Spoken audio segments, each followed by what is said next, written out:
Querida amiga, queridos irmãos, muito boa noite. É sempre um prazer muito grande encontrar cada um de vocês para a gente continuar a estudar essa obra fascinante que vê a lume da humanidade pelas mãos santificadas de Francisco Cândido Xavier, esse irmão tão querido e amado, que deixou um rastilho de luz na humanidade. E através do benfeitor André Luiz. Estamos estudando a coleção A Vida do Mundo Espiritual, mas em especial a obra número 4, Obreiros da Vida Eterna, e hoje vamos estudar o capítulo 7, muito interessante, né? É um capítulo muito longo, não vai ser possível fazer uma leitura ipsilítere, será uma leitura sistemática, porque é muito grande o capítulo, com muitas informações, né? Lembrando que o nome desse capítulo é leitura mental. E ao final, no meio da nossa fala, a gente vai abrir um tempinho para quem desejar fazer alguma pergunta, e ao final tiraremos as dúvidas eventuais que porventura aconteçam, tá certo? Que André Luiz ele se encontra na companhia do grupo que é capitaneado pelo benfeitor Jerônimo, também na companhia da diretora da Casa Transitória Fabiano de Cristo, numa região lindeira, a região abismal, a região infernal, a região de trevas, dores. Na companhia de um ser que fora resgatado dessa região de sofrimentos, denominado Domênico, que fora padre na última encarnação, profundamente revoltado, porque se achava que deveria estar no céu e se encontrava numa situação como aquela. E ele era um tutelado de Zenóbia e fora, pela intercessão dela, levado desse ambiente com a finalidade de ser doutrinado, esclarecido, para que pudesse, em seguida, reencarnar, não reencarnação expiatória, mas era importante que ele tivesse esclarecido e encontrasse algum remorso dos seus atos terríveis que cometeu na última encarnação.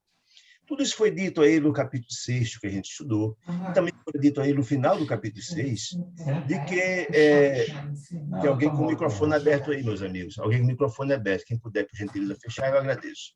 Também fora dito pela equipe, especialmente pelo padre Hipólito, que faz parte da equipe André Luiz, de que ele estava ali, todos estavam ali com o propósito de auxiliá-lo, de assisti-lo, e rogar a Deus assistência, e mais ainda, de que haveria naquele local alguém com a capacidade de clarevidência, que teria a capacidade de fazer a leitura do livro mental, do livro da vida de Domênico, e que essa leitura seria importante para esclarecê-los e que não justificaria a revolta dele contra Deus. Muito bem, dito isso, foi feita, inclusive, uma prece muito pungente, capitaneada por nossa irmã Zenóbia, e como resultado dessa prece, ele aumentou a sua capacidade de audição, uma vez que ele, pela sua situação profundamente lamentável, ele ouvia quase nada, estava cego, não conseguia enxergar ninguém, estava ao seu derredor, pela grande diferença vibratória entre eles, os presentes.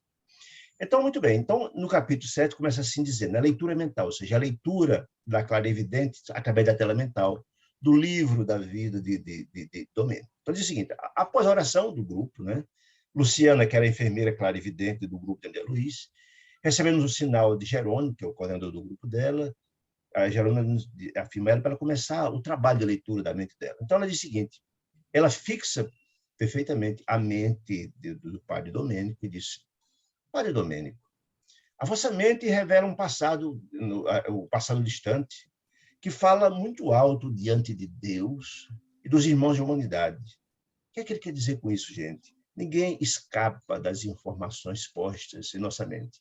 Nossa mente é o repositório de todas as nossas ações, né? E vamos prestar conta dessas ações. Não a Deus, que Deus é Pai misericordioso e bom, mas a nossa própria mente, que é o grande tribunal mais inclemente de todos. Então, disse, olha, se duvidar da Previdência, eu sei que ele reclamando de Deus, ele culpa, imprecações. É legais, disse Luciana, que o vosso ministério como padre não teria se remunerado com a salvação como esperavas, imprecais contra o Pai, misericordioso contra Deus.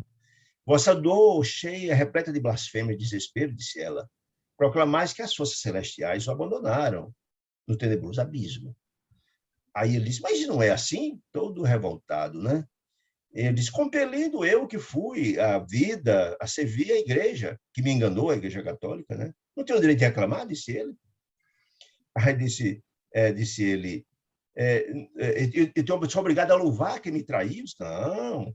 Então, Luciano Scares, não, meu irmão, nós aqui não estamos aqui para criticar a instituição que você participou, nenhuma outra, nenhuma. A gente está aqui simplesmente para ajudar, para lhe amparar, disse ela, né?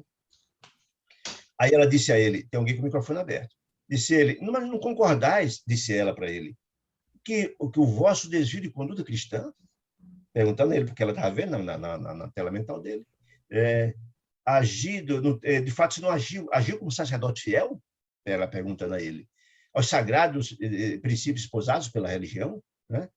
Esperais o paraíso quando para cá do túmulo simplesmente que fora padre, pelo insígnia de ter sido padre? Não. E a extensão das responsabilidades assumidas, ou seja, esse famoso encontro doloroso com sua verdade, né? Ou seja, ela estava colocando em xeque as alegações equivocadas dele, sem dúvida nenhuma. Então, eu disse, mas que pergunta? Ele é revoltado, né? Mas o que pergunta? Né? Com azedume. A organização religiosa que servi prometeu-me honras definitivas, ou seja, se eu não fui padre, não prometeu que lá eu teria o céu, as honras, e eu como sacerdote, e as honras do lado de cá. Eu não era diretor de uma grande coletividade, ou seja, de uma paróquia imensa, eu não ministrava o Santíssimo Sacramento, seja o Evangelho, etc. Não me foi recomendado ao céu, lembrando que quando ele, na extrema-unção dele, ele foi por um padre que o assistiu, foi perdoado todos os seus pecados, como se isso fosse o suficiente. Apesar de tais protestos, André Luiz dizendo que o Domênico já dá sinais de transformação, já aquela prece extraordinária feita pela equipe, já tocaram o seu coração. E o fato de ele saber que tinha alguém também com acesso à sua mente, não dava para negar o fato grave que lhe acontecera. Diz que ele estava com uma voz mais triste, mas já dava sinal de capitulação, que era fundamental, e começar o processo de remorso para ter as condições de ser assistido. Lá na frente, nós vamos ver isso, pela sua mãezinha da última encarnação, para sensibilizá-lo através do remorso, criar as condições para a reencarnação expiatória que precisaria fazer. Muito bem. O fato de ele nos sentir mais de pé, disse André Luiz, ou seja, ouvindo algumas vozes aqui próximo, através da audição, que foi aumentada em função da prece, facilitava a atuação magnética de auxílio. Ou seja, todo o grupo estava lá, enviando energias sublimes, auxiliando naquele momento de catarse, digamos assim, naquele momento de doutrinação que Luciana estava começando a fazer.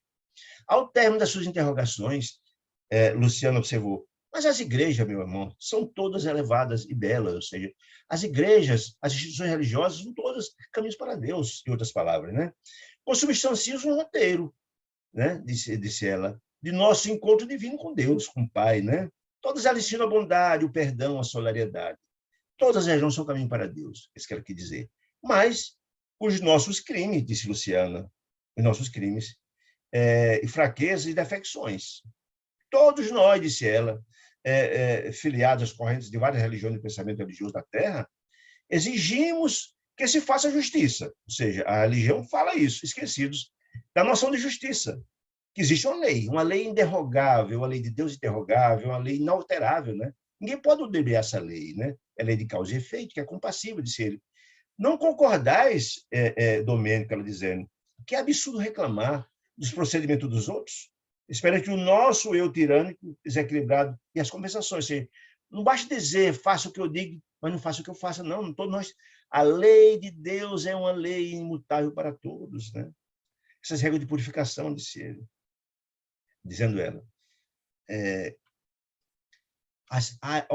Disse ele, e a confissão que fiz quando estava eu moribundo, diante do sacerdote que me ouviu, disse ele, visivelmente impressionado com as palavras ouvidas. Ou seja, ele ficou muito impressionado porque, efetivamente, Luciana estava vendo a sua tela mental e não seria, ele poderia contradizer o que estava. Ele veio com esse argumento, mas escuta, mas é a confissão que eu fiz.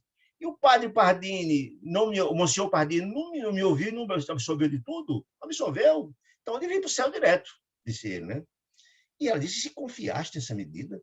Porventura, seu colega, ele poderia lhe induzir ao bom ânimo, à coragem necessária, ao serviço de reparação. Mas subtrair da sua consciência os males é impossível, né? Não tem como fazer isso. Resultados mentais dos seus atos praticados, ninguém tem o condão de modificar o que está em sua mente, meu irmão. Na verdade, quem condena, quem determina, quem estabelece suas penalidades não é Deus, é a sua mente que culpada e que exige reparações, né? Vosso coração, Padre e Domênico, é um livro aberto aos nossos olhos. Você não adianta, tudo que você fez está aqui posto. Então, é isso que vamos agora analisar para você ter uma ideia de que, efetivamente, não justifica a sua revolta contra Deus. Envolvido nas trevas, disse ela, injuriais em nome de Deus e sua justiça. No entanto, a viva descrição de Vossas Reminiscências e do seu passado estão aqui, na nossa vista, né? São bastante expressivas, né? Padre Domênico calou-se humilhado, porque ia contraditar o quê? Se estava lá tudo posto, né?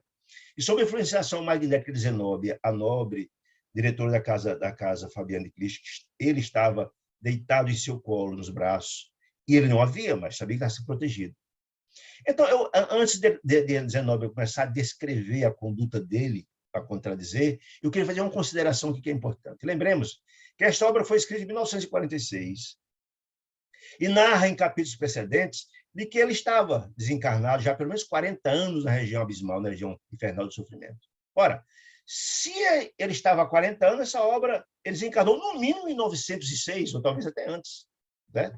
Vamos imaginar, meus irmãos queridos, como era o poder da Igreja Católica no começo desse século, 1906, quase o começo desse século. Né?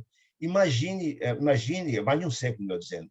Imagine o poder da Igreja naquela oportunidade, imenso. E mais, o poder e o prestígio de que tinha um padre na sua paróquia. Imenso, imenso, imenso. O que é padre, meus irmãos? Padre é uma palavra de origem espanhola que significa pai. Então, padre, em tese, é o pai, é aquela criatura que é o orientador religioso de uma comunidade inteira. Então, a visão de respeito que a comunidade tem para com o padre é absolutamente imensa. Imagina aquela época. E outro detalhe, que nós vamos delinear aqui a conduta dele, para vocês terem uma compreensão. A palavra da mulher, nessa época, 1906, era muito pouco significativa, era muito pouco considerada. Então, alguém dizer que tinha sido abusada sexualmente por um padre naquela época, está caindo em desgraça por algumas questões. Primeiro, que nem acreditaria nela, porque o poder do padre era imenso naquela oportunidade da igreja, o prestígio dele. Segundo, que uma mulher abusada sexualmente, por qualquer que seja, caía em desgraça diante da coletividade. Uma mulher que praticasse o sexo antes do casamento, por exemplo, Maria, era profundamente discriminada e estava destruída espiritualmente diante da sociedade. Era desprezada, não tinha possibilidade mais de casar, coisa do gênero. E se fosse casada, pior ainda, porque seria discriminada pela família, o marido devolveria logo a família, se estava condenada. Então, é importante essas observações, entender, primeiro, o poder imenso da igreja, o poder que tinha o padre diante da coletividade, né? E a fragilidade das mulheres. E ele utilizou exatamente esse poder para cometer crimes graves. Então, começou ela, então, a Luciana, a ver a telemental começar a narrar, começando da derradeira noite em que ele desencarnou. Disse ela: acompanho você, meu amigo, na noite fria, né? onde forte rajada de vento, num céu sem lua, uma noite de profundo frio, desviaste os passos da cidade e pegou uma estrada sombria, no recanto do suburbano, escura, lá foi ele, né? Só não estou só vendo a sua forma física, ou sendo caminhado, estou vendo, inclusive, estou sentindo seu estado emocional, desregrado, desequilibrado. Como se contrapor uma minudente descrição dessa? Ele ficou impressionado, né, com tudo isso. Empolgado, disse ela, pela visão embriagante dos sentidos, ou seja, ele dos sentidos inferiores, muito mais baseado nos instintos animalescos, em princípio, não condizente com a missão dele de padre, de um líder religioso, né? Penetraram lá honesto. Observação importante. Ele saiu da cidade, foi até a zona rural e adentrou um lar honesto. Significa um lar honesto, ou seja, uma família digna, decente, etc, etc. Cego, disse ela, cego por sentimentos menos respeitosos, ou seja, foi ele com um objetivo muito estabelecido, de abusar sexualmente da senhora, dona dessa casa, que era um lar honesto, de passagem. Para com alguém que vos ouviu. O que significa que vos ouviu, gente? Volto a dizer, meus irmãos, naquela oportunidade, né, 1900 e alguma coisa, não existia praticamente psicólogo ou coisa do gênero. Todas as pessoas que tinham um problema de ordem emocional, uma doença, um caso grave, e o quê? Se confessar com o padre, pela confiança de que ele dispunha diante da coletividade e do respeito que tinha. E se aconselhar, à luz da religiosidade. Então, ela muito provavelmente fora ao confessionário particularizar problema de ordem pessoal, que pode ser um problema de doença, um problema de outra ordem, né? Inadvertidamente, usando um momento de fragilidade, quando a gente está doente, está fragilizado psicologicamente, é muito mais fácil de ser abordado com outros interesses. E mais, vamos imaginar que as mulheres daquela época certamente não tinham a maturidade que tinham hoje. Não, porque naquela época, por exemplo, as pessoas jovens não tinham, quase não tinham compreensões a respeito da vida sexual, por exemplo, das repercussões disso. Hoje é uma coisa muito... Felizmente, as mulheres têm essa informação hoje muito a miúda, até nas escolas se fala, mas naquela época era uma coisa proibida de se falar. Proibida, né? Então, havia muito pouca informação. E ele, aproveitando desse momento do confessionário, passou para ela palavras finas de sedução e malícia. Para essa senhora, pode dizer, de um lar honesto, de uma família honesta, casada e etc. Muito bem. Ela narrando a situação. Alijaste a batina, ou seja, o costume religioso do padre, como se desse uma incômoda capa, ou seja, menor respeito pela veste talar, a veste da batina. Né? E vergais, naquela casa daquela senhora, na intimidade, um pequeno salão verde, perfumado, costume de Casimira. O propósito estava muito claro que não era religioso. Absolvida essa senhora por referências gentis dele, que apenas traduziu o propósito de sensação, nada religioso, nem de coisa celestial, nem de aconselhamento religioso. Né?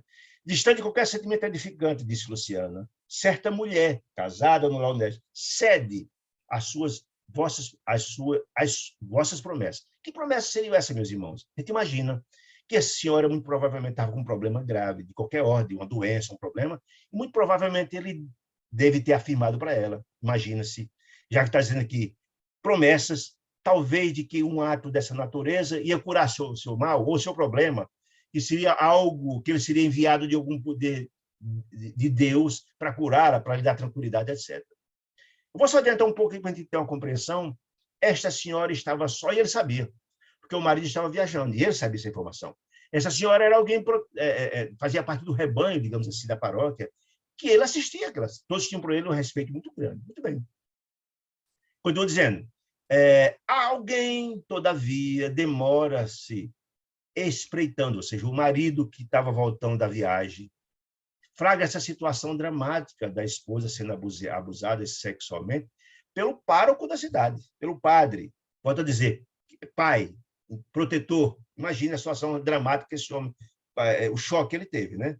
A outra noite. É um homem que se certifica da ocorrência e afasta-se alucinado, né? Sem que lhe identificasse a presença. Ou seja, padre Domênico não percebeu que o marido tinha chegado, que presenciou o fato. Traço do esposo ofendido em dolorosa crise passional. Desesperado, com ódio, com raiva, distancia-se do local da casa, caminha da pequena cidade de onde era a paróquia, a sede da paróquia. Né? A cidade próxima, tomado de dor selvagem. Imagine o problema. Aí vem uma pergunta interessante, por que ele não reagiu a essa ofensa terrível? Volto a dizer, o poder imenso que tinha a igreja nesta época. Quem ousasse contra a igreja, quem ousasse contra o pároco, o padre, que significa isso, ou o pai daquela comunidade, espiritualmente falando, à luz da religião católica, cairia em desgraça porque não seria acreditado. E mais, a mulher casada que fosse desonrada, essa estava desgraçada, a família estava desgraçada, etc, etc. O marido não deve ter querido enfrentar ele naquele momento, porque certamente eles teriam graves problemas naquela comunidade, com a igreja, com o próprio padre, e talvez fosse desacreditado e a mulher seria desonrada, seria desgraça da família, com certeza. Por isso que ele não reagiu, imagino eu. Então ele volta para a cidade, procura um grande empório de venda de bebidas e adquire 1 litro de vinho antigo, caro, pagou um preço alto por isso. Né? Afasta-se angustiado daquele, quando comprou o vinho, oculto às sombras das árvores, adiciona ao frasco pequena porção de substância venenosa fulminante, um veneno violento, adiciona a tampa da garrafa e fica esperando o padre voltar, acariciando a ideia de assassino. Noite alta, ou seja, quando o padre volta, ele saiu cedo, voltou de madrugada, certo? Dessa história toda. Volta de madrugada, regressais ao presbitério, ou seja, a sede da paróquia, a casa paroquial, e o adversário está lá, como quem volta de uma ligeira viagem, porque ele, padre Domênico, sabia que o marido estava viajando. Ele disse, eu estou chegando agora da viagem, tal saudou o marido ofendido, saudou ele agradavelmente, para dissimular, simulando as demonstrações, demonstração de estima, para que ele não desconfiasse nada. Né? Para o convite do vinho. Olha, meu irmão, trouxe aqui um vinho maravilhoso. Certamente o padre, conhecedor dos bons vinhos, e mais naquela época, muito mais ainda, conhecedor dos bons vinhos, quando via a garrafa de vinho, né? O marido traído convida para tomar um vinho, até porque era madrugada, estava gelada, muito fria, né? E abre a porta dele, diante daquela situação, recebendo aquele, que era uma pessoa íntima da comunidade, e ele sabia disso, apelido de todo mundo, né? E abre a porta da residência paroquial, e paz, meus irmãos, estava calmo, nenhum remorso, tranquilo, como fosse a coisa mais natural do mundo. Recebe o marido traído, vindo de madrugada da casa dele, recebe tranquilamente para saborear o vinho que ele estava lhe oferecendo. Na tapidez do interior do México, de ser à frente de uma mesa maravilhosa, bem servida, a casa do padre, ele experimenta honrado aquele vinho caro, maravilhoso, né? Misturado a veneno que ele não sabia. Não deu tempo para explicações, diz André Luiz. A Luciana, né? Ante os vossos gemidos furiosos e roucos, porque o veneno imediatamente fez efeito, né? O assassino, o marido traído, ri-se diante da situação e pronuncia aos ouvidos do padre feias palavras de maldição, ou seja, colocou todo o seu ódio naquele momento, né? Entretanto, quando a respiração do padre já estava ao preço, ele viu que a situação estava muito avançada do efeito do veneno no corpo do padre e preocupado com as repercussões dele morrer na frente dele, sem como é que ele explicar depois? Aí, então, pediu socorro. Quando viu que a situação estava irreversível, pediu socorro. Começou a chamar e tal, se madrugada acaba paroquial, imagina. As pessoas começaram a sair, as pessoas, os funcionários começam a vir de todo quanto é canto. E antes de o pessoal chegar, ele quebrou a garrafa e jogou fora. E não utilizou a prova do crime, né? Diante dos olhos assombrados do padre Domênico, que estava moribundo numa situação como essa. Precipitarem vão aos funcionários, um velho eclesiástico, o padre Pardini, lembra? Muito bem. O velho eclesiástico apareceu, se aproximou para o Instituto de ouvi-nos. O que está acontecendo? O padre Pardini. O Monsenhor Pardini, que era o padre velhinho que morava lá na casa paroquial, compreendendo a dificuldade para manter qualquer conversação, porque ele estava moribundo, né? Interroga o criminoso. O padre Pardini que chega, mas escuta, o que está acontecendo? E ele, então, se declara, o assassino, o marido traído, um amigo íntimo do padre Domênico. Esclarece fingidamente que regressava na companhia do padre, de sua casa, né? Onde havia, daquela noite, entretido confortadora e longa palestra a ele, marido traído, e a esposa. Foi lá e foi recebido com muito carinho, e, de repente, foi uma longa palestra falando sobre o evangelho, etc. E demorava ali por insistência do casal. E estava voltando de madrugada. E por quê? E disse, olha, e para evitar que ele viesse sozinho à noite para cá, escuro, perigoso, madrugada, já que a nossa culpa ficou até a hora dessa, eu acompanhei ele aqui, via aqui a paroquial, Geraldo à noite, preocupado com acontecer nada com ele, né? E quando eu cheguei aqui, muito frio, ele me convidou, então, para entrar e foi aqui para essa questão. E disse, olha, quando a gente estava conversando, em plena conversa, ele caiu fulminado por uma síncope no coração. Problema grave, né? Debalde, então, esses esclarecimentos, ele, padre Domênico de Amoribu, tentou esclarecer, mas não conseguiu mais falar direito, nem coisa nenhuma. Levantou a mão direita para apontar o criminoso, né? Então, o senhor Pardini aproxima-se do criminoso e o homicida, então, toma-se a mão como fosse beijar a mão, quase neta e exclama, é preciso salvar o padre Domênico. Minha esposa e eu não nos conformaríamos com semelhante perda. O eclesiástico, o Monsenhor Pardini, ficou até sensibilizado com essa ação tão gentil e dissimulada do criminoso, né? Supõe ser o vingador, o companheiro desvelado da vida. O Monsenhor Pardini achou que era um companheiro, estava ali, com todas as explicações dele, né? E como o padre Domênico já estava moribundo, numa situação difícil, começa, então, o trabalho que se faz dos moribundos, as palavras finais, né? A confissão, aquela história toda.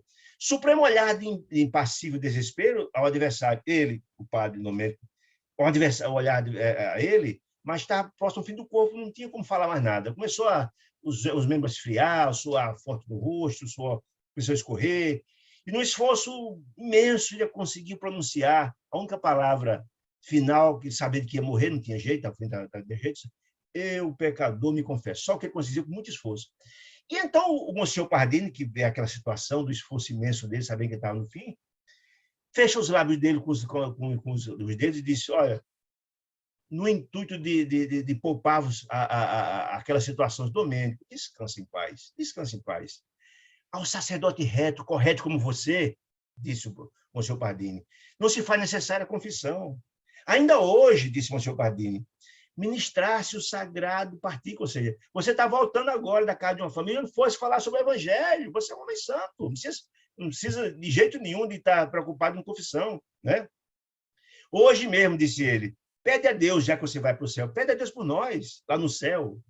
E então, dá uma completa e plena absolvição de todos os pecados do padre Domênico, né? Naquela situação, que tratava-se de pecado da existência humana, né?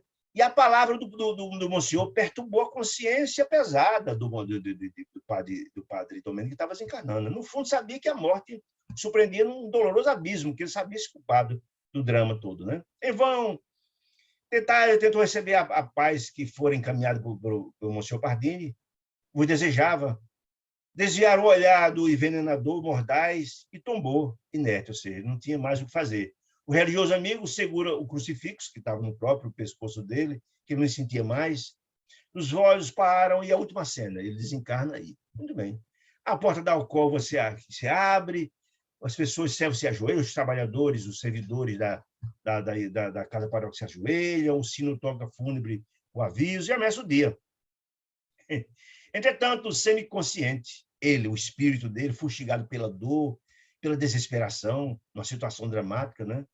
Não desfruta da claridade do novo dia, diz André Luiz, diz Luciana. Para cá, há círios acesos, atividades respeitosas dos paroquianos, visitando os despojos, e o médico que fora chamado para dar o atestado de óbito, né? Amigo do próprio Domênico, da família, crê efetivamente pelo quadro que ele examinou que ele se suicidou, pela situação, pelo quadro dramático, né? Mas botou a causa morta, o atestado de morte, como se fosse um ataque fulminante de angina do coração, a fim de quê? De evitar escândalos. Imagine o padre, com o respeito que tinha naquela comunidade, a igreja naquela época, se suicidar. Imagine qual seria a repercussão na coletividade, né? E como, na verdade, não seria a repercussão na religião, na própria igreja? Terrível, né? Então, as pessoas choravam, sinceramente, elogiando o trabalho dele, dentro de voz, todavia, dele, de Domênico. Era uma noite imensa de dor e sofrimento. Sentiu como um cego abandonado, disse Luciana, de cegueira inesperada, né? Mas ninguém os ouvia. Falava sobre o crime, que foi vítima, pedia providência ao matador, mas ninguém ouvia. Os ouvidos humanos não viam o reclamo dele, desencarnado, né? Outra dimensão. Tentou fugir do local, o espírito dele, mas sentiu ligado ao cadáver, não conseguia se desligar. As pessoas que desencarnam numa perturbação imensa, como ele, normalmente não conseguem desvencilhar do cadáver inicialmente.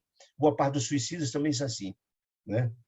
A situação tão dramática de culpa que ele não consegue se desvencilhar do cadáver, fica ali junto, né? Abre-se o templo, a igreja com o corpo presente, flores roxas, cânticos tristes, coro, na nave cheira a incenso, e com grande pompa e circunstância é feito o sepultamento, com as minudências das exéquias, que são as homenagens do sepultamento. O corpo desce à última briga, ou seja, o sepultamento, né? Entretanto, ele, espírito de Domênico, continuou ligado às vísceras decompostas.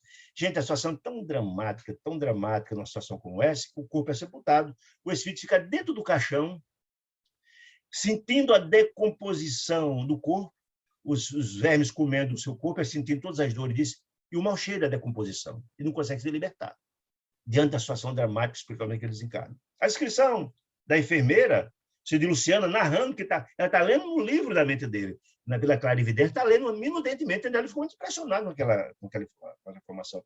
E o próprio Domênico, vindo aquele relato, ficou também muito impressionado, tocado com aquela narrativa, né? Inquestionável, né?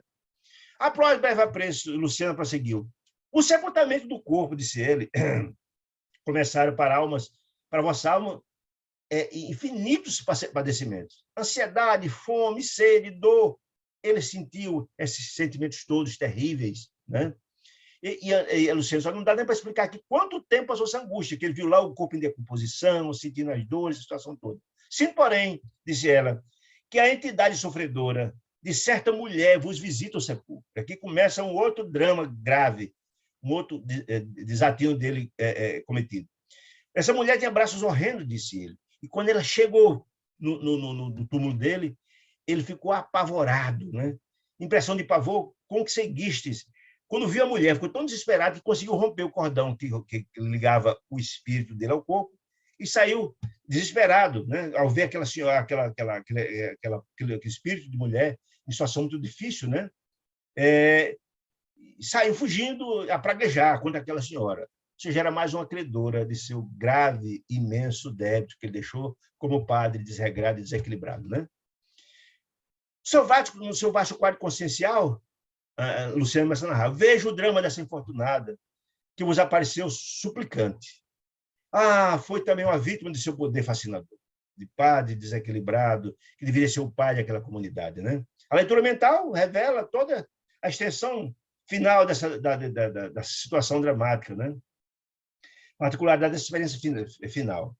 Pobre mulher, crédula e confiante, e aí é importante a gente entender na narrativa dessa pobre moça, com aquelas particularidades do padre, que tinha o poder imenso e o respeito da coletividade da igreja naquela época. E mais, essa pobre menina era uma menina que vivia com os pais, na casa dos pais. Essas moças daquela época tinham muito pouca informação, ainda mais, sobre a questão da educação sexual, coisa do gênero. E essas meninas eram muito mais fáceis de serem seduzidas, ainda mais por uma figura. O padre, com o respeito que se tinha, a possibilidade seria maior ainda. Pobre mulher, crédula e confiante no padre. E crédula em quê? Na seriedade dele, crédula de que ela era um papel de padre, de pai da coletividade, confiou nele.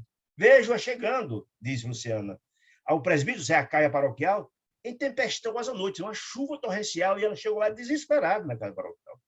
Experimentar as emoções inferiores de um homem menos digno. Ou seja, quando ele chegou vendo ela desesperada, sabendo do quadro dela, nem se emocionou, não se alterou em nada. Que sente o império absoluto de sua presa, e em especial de uma presa frágil, desprotegida, como uma menina que vivia na casa dos pais, que fora abusada. Então, essa coitada, as mulheres que eram naquela época abusadas sexualmente, que chegassem ao conhecimento da coletividade, estavam em desgraça completa. Era tido como prostituta, não tinha a menor possibilidade de casamento. E mais uma pobre coitada dessa, jovem, inexperiente, acusar o pai de alguma coisa, a pobrezinha, todavia, disse Luciano, chora e roga-lhe auxílio.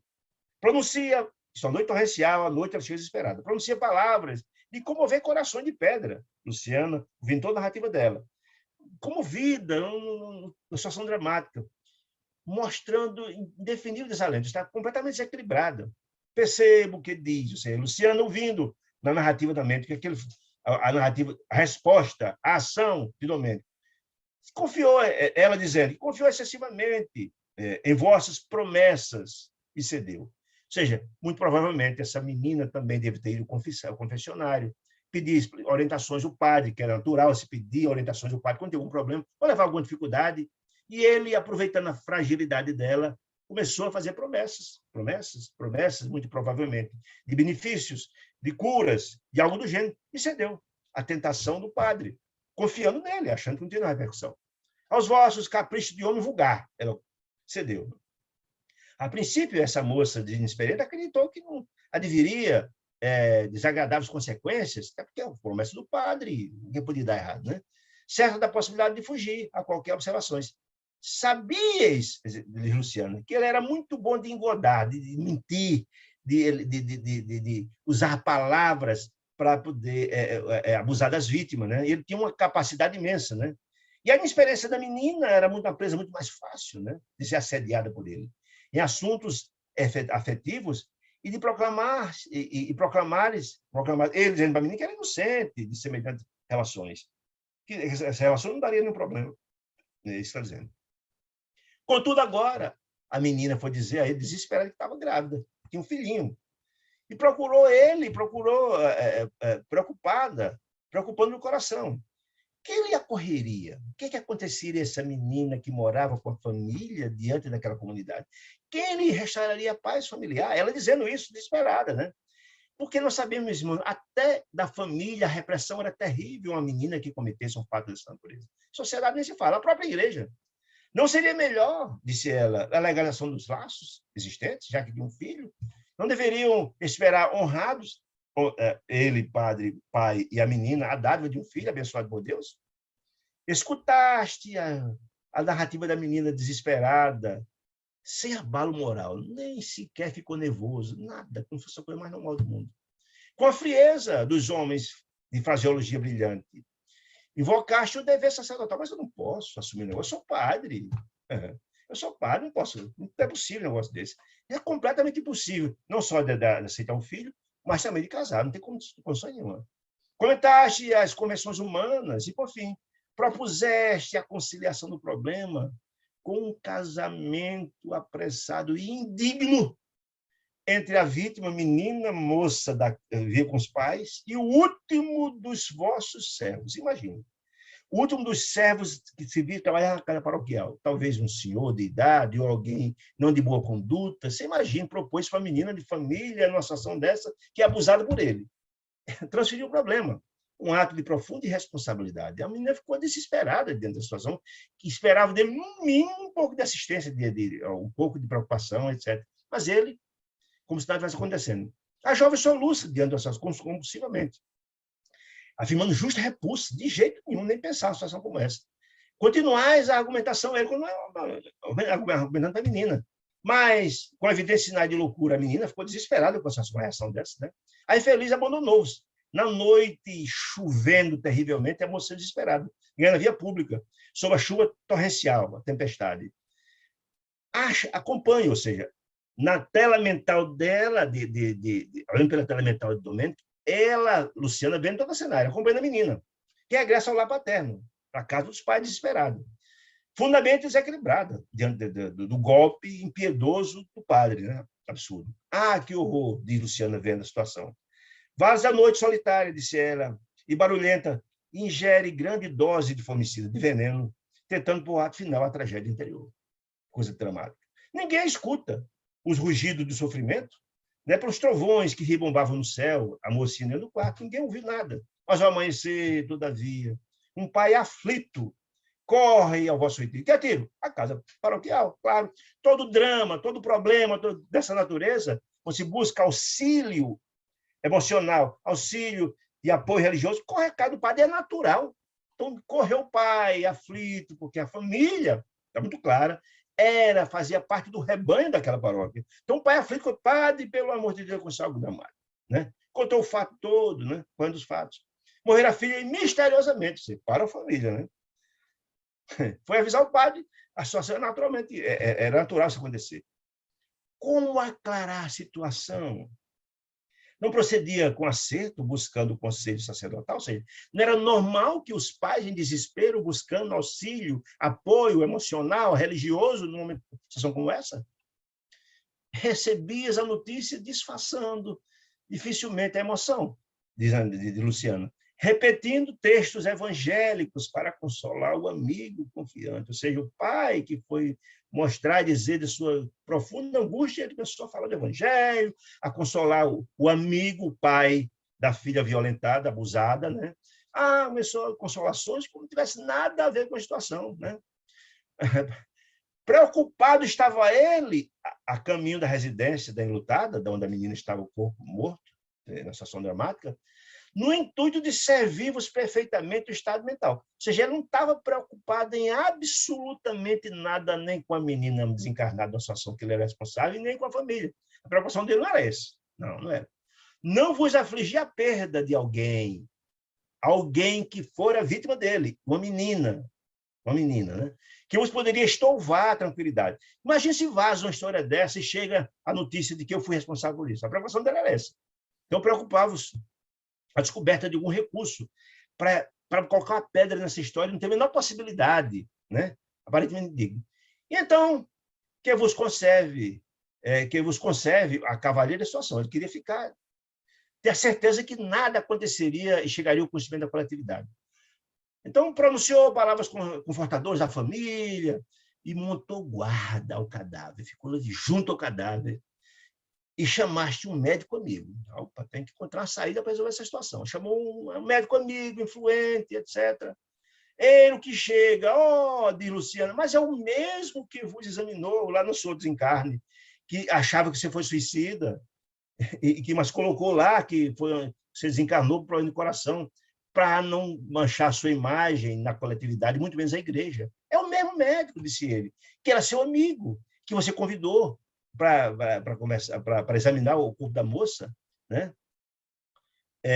Aí ele disse, ó, de Luciano, depois de longa conversação, não do pai, nem da família, não, do padre com o médico, confidencial, ele queria encontrar uma alternativa que livrasse ele de qualquer responsabilidade. O clínico, sobre os argumentos dele, padre, o clínico assevera que houve morte natural, com a ruptura dos vasos do coração. Ou seja, com um diagnóstico desse, ninguém ia pesquisar nenhuma possibilidade de suicídio. E por que tem suicidado? Ninguém ia mexer nisso. Foi a solução que ele encontrou, conversando e convencendo o médico a dar um laudo dessa natureza. Imagina, o mesmo médico que achou que ele ia se suicida. Recuperou o bem-estar, ficou mais tranquilo do que nunca, relaxou, né? De novo, em vossa expressão fisionômica, ficou absolutamente tranquilo, achou que a solução ideal. Está preocupado com a menina, nem com a família, nem com o ato dele, coisa nenhuma. Né? Vossas referências de consolação aí tornaram-se vivas, inteligentes, e seguiu o funeral, calmo e tranquilo, contrito, né? Embora os olhos gazeados da terrível suicida da menina, o sofrimento imenso, o desencarne terrível, contemplasse do féretro. Ele vendo aquilo, mas o coração dele não tinha nenhum sentimento de remorso, coisa nenhuma. Entretanto, disse Luciana, outros vultos negros do plano invisível desencarnado, dos homens, os acompanhava no préstito, ou seja, no cortejo fúnebre, os espíritos infelizes os espreitavam, vendo nele a sua conduta reprochável. Né? São almas, disse Luciana, vingativas, que vos seguem, tenazes, né? Sintonia, né? Interrompeu-se Luciana, visivelmente comovida com uma situação dramática dessa, né?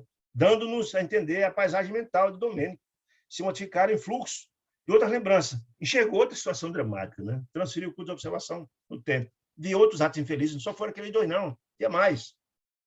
Sim, disse Luciana, vejo bem. Alarmada, disse ela. Destacava infeliz entidade, altamente perturbada. Por quê? Certamente essa entidade vos consagrou funda afeição, ou seja, era alguém que tinha um grande amor por ele, mas estava perturbadíssimo. Né? Contemplava ele, Domênico, com desespero e enternecimento ao mesmo tempo, desesperado pela situação, mas enternecimento por ver um filho tão insensível, por ver alguém tão insensível, familiar. Era o próprio pai dele, gente. Olha que insensibilidade terrível. Parece extremamente convosco. Agora eu compreendo. Era o seu próprio pai. Foi o próprio pai. Essa entidade está em profunda infelicidade. Reclamava insistentemente o pai desencarnado da conduta dele, do filho, padre, né? Determinada escritura, disse ele, reclamava insistentemente determinada escritura que não apresentasse, ou seja, o pai, no momento do leito de morte, apresentou uma escritura que ele se comprometeu em cumprir e não cumpriu isso, deixando o pai numa situação de terrível infelicidade, de profunda drama no lado desencarnado. Que vejo, diz Luciana, em torno dele, do pai, no leito de morte, há imagens vivas de recordações angustiosas, vendo na tela mental do pai. Contemplo-os a derradeira noite. Ela começa a narrar a cena da última noite de Domênico, filho e padre. Olha a responsabilidade dupla, gente. Porque o padre tem, num momento como esse de extremoção, está lá para ouvir a confissão, meu Deus, é para levar consolo. Tem um papel importantíssimo de consolar, de escutar, enfim. Mas ele era muito mais do que isso. Ele era um filho e era padre. Ou seja, o dever filial, a responsabilidade é gigante. E como padre também. E mesmo assim, ele não levou em consideração os desejos do pai no leito de morte. Terrível, né? Olha que situação mais terrível, né? Fixo-os, o pai moribundo, fixos, ele carinhoso e confiante no leito de morte. A dispneia concede-lhe a trégua, logo e o moribundo entrega-vos grande testamento. O testamento entregou o filho à mão dele. Filho, pai, volta a dizer. Como suas últimas vontades. Meu filho, disse ele, afetuoso. O meu passado, eu queria dizer algo do meu passado oculto. Ninguém sabe disso. Não fui simplesmente o genitor feliz de um sacerdote, ou seja, seu pai. Ele era o único filho legalizado desse pai. Um filho único, imagina. E de outros filhos, que lhe honram o nome, ou seja, ele, o pai, tinha filhos outros fora do casamento que não era do conhecimento de ninguém. Ele estava declarando ali. e estava entregando um testamento com a finalidade, digamos assim, de boa, de reconhecimento disso, um ato de benemérito dele, de reconhecer essas crianças que estavam lá, que não tinham culpa de nada. Aí só, olha, meu filho, eu fui um moço arrojado, e tive aventuras diferentes, possui alguns filhos à distância do lar, fora do casamento, né? E não desejava de jeito nenhum desencarnar, morrer, sem legitimá-los. Eu quero fazer isso agora, eu estou deixando esse testamento para você, para legalizar, eu quero proteger essas crianças que não têm culpa de nada, são seus irmãos, são meus filhos, eu não quero morrer numa situação como essa. Por isso está aqui, a escritura, o testamento na sua mão. Além disso, pretendia garantir um futuro, esse amparo, recurso para essas crianças se manterem, né? Segundo Luciana, ele, padre e filho, padre da paróquia e filho do moribundo, escutou tudo com indispensável interesse, ouviu, dando atenção imensa, tranquilo. Em seguida, a pedido do pai moribundo, disse, meu filho, leia aí, por favor, esse testamento. Leia. Ele leu, pai. A discriminação dos pequenos legados a pupilos deles, nominando cada um dos filhos, dizendo que precisava, aquelas crianças precisam ser adotadas pós-mortem, e o cartório legalizasse aqueles meninos como filho legítimo deles, deixando bem se garantisse o futuro, se bem que o pai era bem economicamente, queria proteger aquelas crianças. Ele leu para o pai moribundo no leito de morte. Imagina só. O agonizante, o pai, acompanhava a leitura do filho, atento com o olhar, angustiado. Tendes agora belas palavras nos lábios. Ah, papai, ou seja, pai, papai, ele como padre e como filho, papai, fique tranquilo, justificou-lhe os erros do passado, erros acontecem, o senhor cometeu seus erros, mas está se redimindo agora. O senhor está desencarnado, está deixando tudo aqui, protegendo-se, um gesto louvável. Você deu consolo, paz, se comprometeu a fazer tudo aquilo. Sabia se consolar de Luciana? Era muito bom de verbalização. Ela admirava o seu poder de verbalização. Por fim, prometeu ao pai, pode desencarnar tranquilo, pode morrer em paz, eu vou fazer tudo como você está me pedindo, pode ficar tranquilo. Prometeis ao coração do pai a exato cumprimento daquilo. Pai pode ficar absolutamente tranquilo. Esse é o diário dele dizia, ou seja, volto a dizer, gente, a responsabilidade de um padre é imensamente esse. E mais, de um pai que era filho. Imagina a situação dramática. É um velho, sim, muito bem. Tal. Edificado o pai, confessou-vos os seus deslizes, declarou que está arrependido mesmo em extremos daquele momento, do que fez, e disse o pai, fundamente arrependido, de que tinha esperança que no céu, Jesus desejava reparar desejou de reparação. E a gente sabe que, na verdade, um arrependimento verdadeiro é o começo do processo de renovação. E eles que tinham esperança disso.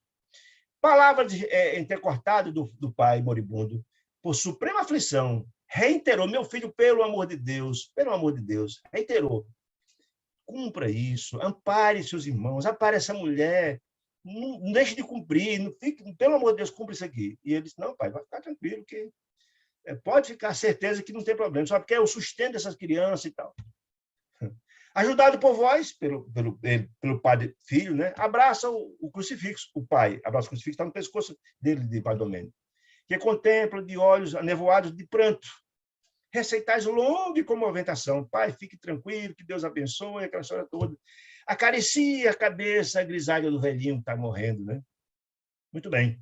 E o pai, naqueles momentos, esforçando para ver pela última vez o ato final, e desencarna nos braços do filho. O filho, que era padre, que prometeu ao pai que aquilo seria rigorosamente cumprido. O último desejo do pai está no testamento. O que aconteceu? Diante dele, o pai desencarna. Ele sozinho com o cadáver do pai, conservais o polegar e o indicador, aquele gesto do polegar e indicador, para fechar os olhos do pai, dizendo a boa postura. E antes de qualquer comunicado que o pai tinha desencarnado no interior da casa, sepulta o documento, ou seja, a escritura ou o testamento, num móvel pesado e nunca mais tirou de lá, negando o cumprimento do último pedido do pai. Por isso que o pai está profundamente atormentado e o Luciano está vendo tudo isso. Quem tentais, francamente hostis, retos propósitos do desencarnado. Desde esse instante, o pai angustiado segue o espírito, desde essa época. sempre de perto, reclamando do filho, que desamparou os irmãos e a esposa e não cumpriu o seu ultimato. Imagina a angústia de quem está do outro lado de uma situação, vê os filhos abandonados, passando necessidade, etc., porque o filho, padre, diga de passagem, não cumpriu isso. Imagine. Parece angustiado na tela mental de vossas lembranças vivas, muito angustiado, o pai, o espírito. A claridade para, fixando particularidades diversas. Domênico demonstra emoção. Ouvindo esses relatos todos, que são todas verdades, ele começa efetivamente a entender que achar que Deus o abandonou é um absurdo, né? Ou agora ela começa a ver outra situação dramática, vê outro perseguidor terrível, severo perseguidor. Quem é essa criatura? É um velho eclesiástico, um pobre de um padre. Olha a situação dramática, gente. Um pobre padre, velhinho, revoltadíssimo contra ele, porque deixou o aparelho físico endereçando intensas vibrações de ódio contra o Domênico. E por quê? Domênico tinha interesse imenso, esclarecendo o fato, interesse imenso, queria a qualquer preço a paróquia que o velhinho era padre a vida inteira. Queria porque queria, a qualquer preço. Custo acurato a paróquia onde ele se via. Vários interesses o Domênico tinha lá, e pretendia tirar o padre velhinho e queria ir para lá de qualquer jeito. Então procurou o pobre do pároco, do velhinho, padrezinho, né?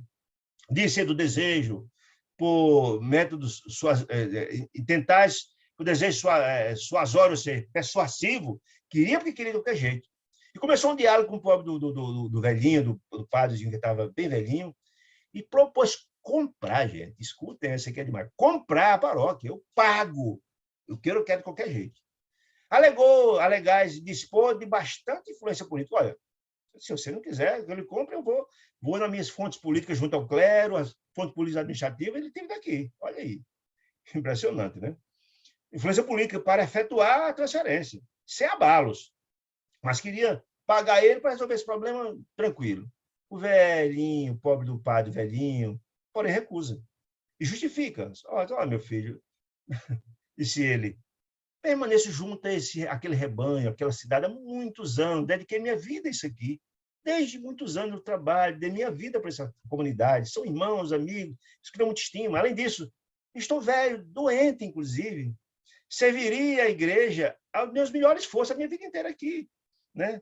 Meus bons tempos de saúde física, e espero morrer aqui junto deles, não tenho estima, o carinho de todos eles. Por isso, respirando o ar amigo de meu pequeno pomar que tinha na casa, queria aquelas coisas que agradavam a uma pessoa na idade dele, velho, doente. Reconhece vossa superioridade. Disse, olha, eu reconheço a sua superioridade junto ao clero, junto ao bispado, junto às autoridades administrativas, né? As suas relações no seio do clero eu sei muito bem, do seu prestígio. Não tenho como contrapor isso, diz o velhinho. Se outras fossem as circunstâncias, eu cederia sem problema, sem precisar de remuneração nenhuma. Entretanto, meu filho, além dessas questões de emoção ao meu coração, eu estou velho, doente, os médicos me recomendaram a residência que eu tenho aqui perto do litoral, porque a paróquia ficava perto do mar, no litoral. E eles disseram que essa atmosfera marinha faz bem para a minha saúde, o velhinho dizendo. Para a minha saúde, meu coração. É uma recomendação médica, além da questão emocional e do apego que eu tenho às pessoas e tal, o médico me recomendou que era importante para mim. E então, a comovente rogativa do padre a Domênico comovia qualquer um, de Luciana. Era uma súplica, com muito amor e carinho. Diz que de repente, o Domênico ouve, concordou com o padre moribundo. Concordou, disse que ele estava certo, e apresentais despedidas, arquitetando um novo plano. Ou seja, disse que está tudo certo, não tinha nenhum problema, mas quando saiu, foi direto para a casa do bispo.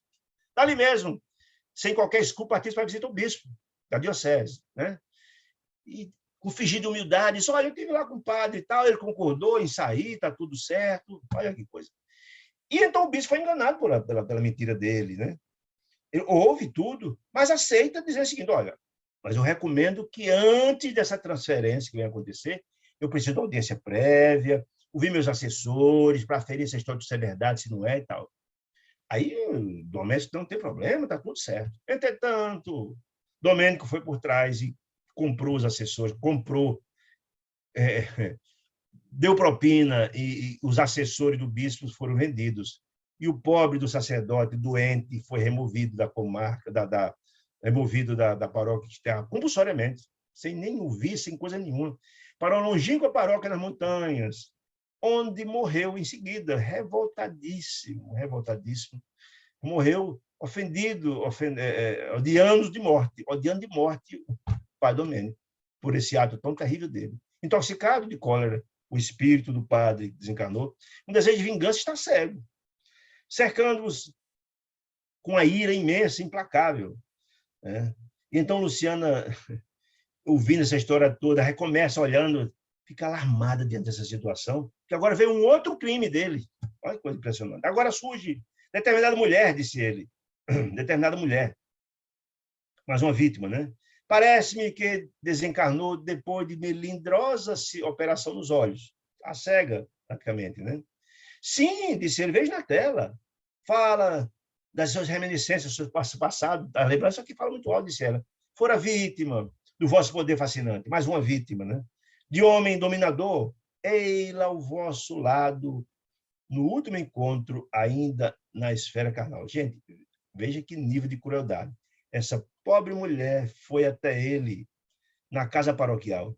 Ele acabou de tomar aquela refeição alta da manhã, farta, abundante, da manhã, quando alguém bate à porta da casa paroquial. Trata-se de uma pobre mulher envelhecida precocemente, prematuramente, quase cega, conduzindo um menino anêmico, de cerca de 9 a 10 anos, que vos suplica, Alcir, suplica. Eu vou ter aqui um perfil para entender por que as criaturas estão nas regiões abismais, nas regiões infernais, nas regiões de trevas. É esse perfil, gente. Alguém que comete tanto desatino, tantos crimes, estão lá não é por acaso. São atraídos por aqueles ambientes por essa razão. É que o objetivo de André Luiz, ao narrar essa história para Domênico, é para a gente ter uma compreensão de duas coisas importantes. Primeiro, que Deus não deixa assistir seus filhos, por mais que tenham cometido terríveis desatinos, como é o caso dele. E segundo, para a gente entender que, na verdade, essa colheita é obrigatória para cada um de nós. Quem está na região de abismais é porque cometeu um fato muito grave. Ele quer mostrar isso. Ninguém está lá por acaso. Essa é a ideia. Muito bem, começa a contar a história dessa pobre moça, dessa pobre senhora. Ante a frieza, ou seja, essa moça chegou de manhã com a criança doente, magrinha, etc. Ele friamente, de vossa recepção, ante a frieza da recepção, a infortunada pobre mulher, em palavras, invoca o passado de leviandade dele, padre, e pergunta: esqueceste o filho que ele colocasse nos braços? Ou seja, essa pobre senhora teve um filho dele que ele nunca reconheceu, nunca ajudou, nunca assistiu. Chora ela, gesticula, e explica-se. Era uma pobre mãe solteira. Imagine, meus irmãos, naquela época, alguém ser mãe solteira. Era profundamente discriminado na sociedade, pela família, pela sociedade, pela própria igreja. Ora, mais tarde. Era chamada de prostituta, que trabalhara sinceramente para criar, pela própria reabilitação. Reabilitação pressupõe que era profundamente discriminada, para reabilitar daquele grave erro, como se ela fosse sozinha responsável por isso. Mas em toda parte é acusada de prostituição, a pobre mulher, e ociosidade. Lutar heroicamente para manter o filhinho, filho do padre, que nunca assistiu nem coisa nenhuma, a custa do serviço honesto. Mas adoecera, a pobre coitada, não podia atender, assistir o filho, sem qualquer proteção. E ela estava quase cega, doente, implorando socorro. Socorro, não para ela em si, mas para o filho. Se pudesse, pouparia o filho desse drama terrível, ainda criança, da humilhação de conhecer o pai daquela situação, porque nunca foi conhecer o pai. O pai nunca foi lá nem ver o menino. Ela disse, se pudesse reconhecer, pouparia essa criança de conhecer o pai desalmado numa situação como essa. Entretanto, o pequeno beirava-se da morte. Estava muito doente, tuberculoso devorando o menino, e suplicava auxílio financeiro para o tratamento do menino que estava prestes a morrer. Nem para ela, prestes a morrer, a criança estava lá, abandonada. E a criança vendo, contemplava aquela criatura, o padre, que merecia respeito, que era considerado o pai daquela coletividade, que era o líder espiritual daquela comunidade. O menino contemplava aquela criatura que dizia que era o pai, menino triste, mas confiando que ele tomaria alguma atitude. Olha que coisa terrível. Ouviu, indiferente ao apelo da mãe, vendo aquela criança que era filho dele, e ensaiaste a resposta estranha. Tocou uma campainha, não toca na campainha, aí, quando tocou essa campainha, veio um servidor cheio de cachorros, de cães bravos, que ameaçaram a pobre expediente, jogar os cachorros em cima, e a pobre mulher saiu dali correndo, fugindo com a criança, dos cachorros, do padre. apavorado, com medo de ser pego pela criança. A criança, no último degrau de anemia, o menino de 8, 9 anos, filho do padre, morre sem recursos, sem assistência. E a pobre mãe, infeliz, desencarna num pavilhão da indigência, com o sinistro desejo de vingar-se, de voz, de qualquer modo. Interrompera-se Luciano, como para fixar minúcias, apenas visíveis aos olhos dela, e exclama: oh, que horror, vejo mais. Você não só era esses 4, 5 infortúnios terríveis. Vejo mais. Diferente mulher, mas uma vítima. E vestes negras. Quando disse isso aí ele não aguentou mais. Não terminou a observação e ele gritou terrível: basta, em lágrimas. Rompeu-se em lágrimas. Era o grande objetivo que Zenóbia desejava, que ele entrasse em lágrimas de remorso, porque o choro de remorso é o começo da mudança se dá. Admitir o erro. E os erros estavam claros ali. Ela ia narrar outros graves erros dele, mas então não basta, pelo amor de Deus, basta. Pensou soluçar, chorar, um peito opresso, remorso imenso, né? Zenóbia, que era protetora, que estava lá, ele no colo dela, né? Lhe mantinha a cabeça no regaço, no colo, amoroso, tranquilizou-nos a todos, a equipe. Domênico melhorara. Significa que Domênico melhorara. Ele começou a ter remorso, porque quando ele chegou, era altivo e revoltado, já não estava certo. O mundo todo estava errado, Deus estava errado, só ele estava certo. Mas, a partir do choro de remorso, criou as condições para a transformação. O grande começo da renovação se dá, meus irmãos queridos, a partir do momento que ele enxerga e compreende os erros. Enquanto ele achar que está certo, está difícil. O processo de mudança está em que a gente começa a ver os erros, enxergar os erros, e lutar para errar menos. Esse é o grande processo. Então, dizendo, graças a Deus começou o projeto dele, é o objetivo. Graças ao nosso médico divino, Jesus. Pelo Espírito culpado, as lágrimas de cielo é uma chuva benéfica de refrigeração do coração. Né? Permaneceu silenciosa, ela, Zenóbia. E enquanto seguimos enternecidos daquela situação, impressa. Todos impressos, ela também. Né? Depois de longa crise de pranto, Domênico chorando convulsivamente, com remorso imenso, a diretora da casa solicitou a padre Hipólito, que era membro da equipe de Luiz, né? Que semeasse no coração dele ideias no terreno do consciencial.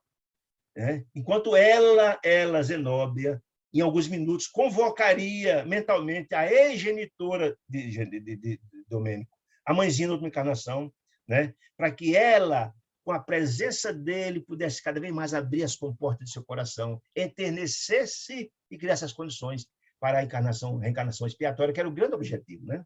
Muito bem, e assim continuou. Mas quando foi funda a meditação, Hipólito começou a dizer, o padre, né? Dirigindo-se ao mendigo da luz, aquela pobre criatura sofredora: irmão Domênico, o Senhor misericordioso ouviu-nos a sua rogativa, deseja a sua redenção? E ele ainda estava tão entorpecido com aquelas histórias tristes, né? E continuava chorando, aquela situação toda. Existe, então, caiu a ficha dele. Então existe a justiça divina, anotando as nossas faltas. Porque ela antigamente disse, mas escuta, mas eu não fui, a igreja dizia que eu ia para o céu, o padre Bandino disse que estava perdoado as minhas faltas. Então existe uma justiça divina anotando nossas faltas. Há cadastros para tão minuciosos para os secretos feito do Espírito, disse ele. Mas que coisa impressionante. Só aí caiu a ficha. E não é o fato de que o padre tenha dito que ele estava livre dos pecados, não. Está tudo na consciência, está tudo lá no livro da alma de cada um de nós, meus irmãos. Ninguém consegue tirar isso do livro das almas. Meus irmãos, aqui está mais ou menos no meio da apresentação. Quem tiver alguma pergunta, dizer alguma indagação, a gente dá uma pequena pausa aqui para fazer. Nós estamos com a hora de apresentação. Quem tiver alguma pergunta, estamos aqui aptos, tá certo? Com o maior carinho e desejo de poder contribuir de alguma forma quem tiver alguma dúvida.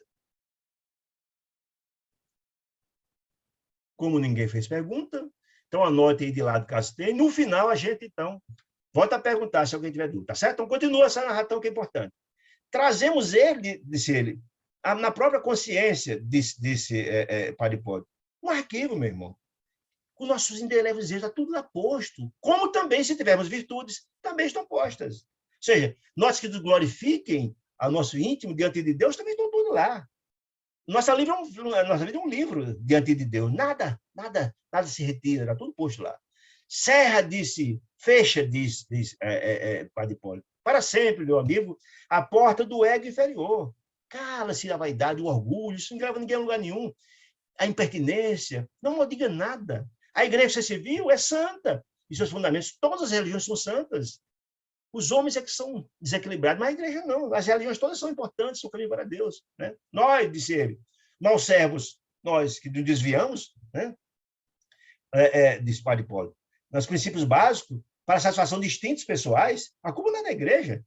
Procuramos só as sensações provisórias, o culto estreito da política, da corrupção. Pensamos só no hoje, esquecemos o reino de Deus, da justiça, esquecemos a nossa formação, é a destinação dos servidores de qualquer religião. Mas os que ignoram, que esquecem esses ensinos, o objetivo, vamos responder diante da lei de Deus. Essa é a grande questão. Podemos culpar, porventura, as mães, disse ele, faz uma alusão à igreja, as mães devotadas pelos crimes dos filhos? Não. Como a igreja pode culpar a igreja pela culpa dos padres, nem por ninguém, nenhum religioso de outra religião qualquer. Não. A culpa não são das instituições religiosas, todas são boas. A culpa são dos homens que não cumprem os mandamentos. Aí só, a igreja, disse ele, universal de Jesus, faz uma versão, uma alusão a todas as religiões, a igreja universal de Jesus, que congrega todos os seus apóstolos, trabalhadores de qualquer religião, não importa qual, são servidores, discípulos e aprendizes. É mãe amorosa essa igreja universal. A igreja não tem culpa dos deslizes dos seus praticantes, absolutamente. De novo, Soluçante, o padre Domênico Soluçante, e o Espírito Infortunado, ferido nos brilhos, nas fibras, porque foi desmascarado, né? Provocou comoções e lágrimas pelo próprio estado que ele estava de choro, de pranto, de arrependimento, né? Não condenes, disse Padre Hipólito, não condenes. Quantos antigos superiores, essa informação é importante, quantos antigos superiores nossos, bispos, etc., papas, etc., antigos superiores nossos espiam nas regiões tenebrosas? E aí eu fiquei me lembrando, botei aqui a observação, imagine, meus irmãos queridos, os padres, os bispos, os papas e os cardeais na época da Inquisição, que mataram milhões nos calabouços das igrejas, queimaram nas fogueiras em nome de Jesus. É isso que está dizendo. Imagine a responsabilidade. Esse padre cometeu esse deslize. Tá? Imagine as criaturas que cometeram esse deslize em nome de Jesus, queimando na fogueira, torturavam nos calabouços. Terrível. Mas não só da religião católica, não. Quem leu o livro Mensageiro viu os falidos lá na palavra de Telésforo. A quantidade de espíritos espíritas que vieram cumprir suas missões, que passaram 20, 30, 40 anos preparando a espiritualidade, vieram aqui cometer atos graves. Ele não está aqui falando nada contra uma religião em si, não. Ele está dizendo a responsabilidade. A quem mais é dado, mais é cobrado. Essa é a história. As criaturas têm a compreensão das responsabilidades à luz das religiões. Cometer um crime é como um juiz, um promotor, um advogado cometer um deslize contra a lei que ele conhece. A responsabilidade é maior. É óbvio que sim. Né? Quantos se enganaram, disse Padre Hipólito, honrando no mundo a si próprio, esquecendo de Jesus, do Senhor. Né? Muitos dos desígnios orgulhosos que nos dirigiam, ou seja, dirigiu a igreja, bispos, etc., cardeais, nas atividades, com o cálculo de presidir-lhes deliberações, baixaram ao sepulcro em solenes exéquias, solenidades belíssimas, pomposas como a dele, através de fanfarras, etc., e estão em dolorosa situação, disse ele, miseráveis, na condição de miseráveis mendigos da alma, da luz. Né? Muitos aguardam dias melhores, disse Padre Hipólito. No fundo dos viscosos pântanos de ódio, lá, nas regiões abismais, destruidor. Outros imploram socorro, ansiosos por Pai, disse ele. Por que motivo não nos restauremos também? Convidando o coração de Padre Domênico, que estava ali, fazendo essa catarse, a renovar-se. Esse era o objetivo. Enquanto o quê? Enquanto Zenobia estava convocando a mãezinha dele, através da prece. A mãezinha dele, para chegar, estava Padre Hipólito conversando, o espírito dele, motivando o espírito dele à renovação. Levantemo-nos, meu irmão, disse ele. Assim, eles, restauremos também a fim de movimentarmos o necessário serviço do amor que redime, sempre. O amor redime e transforma sempre. Levantemos, disse ele, meu irmão, para sermos úteis aos outros de outro tempo, aos companheiros de outro tempo, que cometeram os erros. Em nome de Deus, Deus assiste o homem pelo homem. Seremos também como nós estamos ajudando a você. Levante-se para ajudar outros que precisam também, isso que está nos dizendo. Né? Quando ele dizendo, redimimos, tá? Recordemos aquele, quem? A Jesus, em nome Augusto, que juramos lá na igreja, fidelidade ao céu e da terra, dele, Jesus. Dói a penitência? Você já disse a Padre Domênico, está doendo agora a sua penitência, o seu sofrimento? Fere a humilhação de agora? E ele, Jesus? Porventura, não percorreu a via dolorosa? Como vulgar malfeitor? Não aceitou a cruz da flagelação até a morte? Sim, disse Padre Domênico, sim. Tudo isso é verdade. Caiu a ficha, enfim, né? Significativo gesto de Zenóbia, diante dessa palavra de Padre Hipólito, diz, olha, tá bom, Hipólito, suspenda um pouquinho que está chegando a mãezinha convocada, né? Dando-nos a certeza de que respondia ao chamamento da seleção da orientadora, alguém compareceu perante aquela assembleia, aquela dúzia de assembleia. Era uma velhinha que nos conquistou de pronto, pela delicadeza e generosidade que irradiava dela. Abraçou a irmã Zenóbia como uma filha muito querida e amada e cumprimentou-nos cortês tal. Era Ernestina, a dedicada mãe da última encarnação. Ajoelhou-se diante do filho, de mãos postas, rogou a proteção aos céus para aquele momento sublime de renovação e transformação que tanto ela almejara. Esse filho que ele estava há 40 anos na região abismal. Então era um momento sério, o coração de mãe sofre muito nas circunstâncias como essa, e ela estava ali feliz demais por estar possibilitando a renovação e a transformação dele. Estava ali pedindo pela renovação dele, naquela sublime hora, né? Que modificaram o padrão vibratório por aquela circunstância toda, pela catarse, pelas preces, pelas orações, pela intercessão daqueles irmãos que ali estavam, né?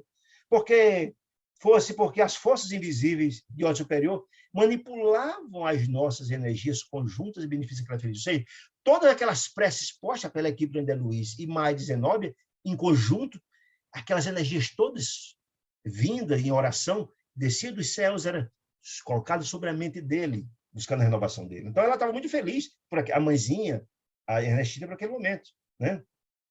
Benefício e feliz. Domênico, que estava cego perante os outros, em função...